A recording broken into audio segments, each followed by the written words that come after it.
మరి నారా లోకేష్ గారు ఇంటి పట్టా ఇస్తానని చెప్పి మీకు హామీ ఇచ్చారు కదా ఎన్నికల ముందు, మరి హామీ నెరవేర్చుకున్నారు, ఎలా అనిపిస్తుంది?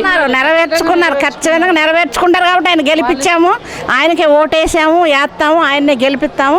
ఆయనే మా నాయకుడు, వాళ్ళ నాన్నగారే ముఖ్యమంత్రి గారు. ఆయన ఉన్నంత వరకు మాకే ఇబ్బంది లేదు, ఏ ఇబ్బంది రాదు. ఆయన మాటల ద్వారా మాకు చాలా హ్యాపీగా ఉంది.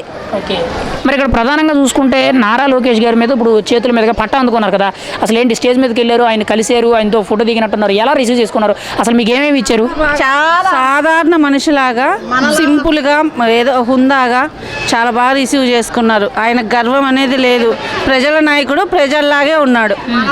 మనిషి, మన ఇంటి మనిషి, మన పెద్ద కొడుకు అన్నారు, ఆయన అన్నట్టుగా చేశారు. అలా ఏం లేదు, ఆయన ఎంతో ఇష్టంగా ఇచ్చాడు, ఆయన ఇష్టంగా ఇచ్చాడు, ఇష్టంగా చేశాడు అన్ని పనులు. పట్టాతో పాటు ఇంకా ఏమి ఇచ్చారండి మీకు? మాకు బట్టలు పెట్టారండి, పట్టు బట్టలు పెట్టారు, చాలా గౌరవంగా చూసుకున్నారు. చాలా ఆయన మాట నిలబెట్టుకున్నారు కాబట్టి మా మాట కూడా మేము నిలబెట్టుకుంటాం. ఆయనే మా నాయకుడు, ఆయనకే ఓటేస్తాం, ఆయన తప్ప ఎవరు లేరు.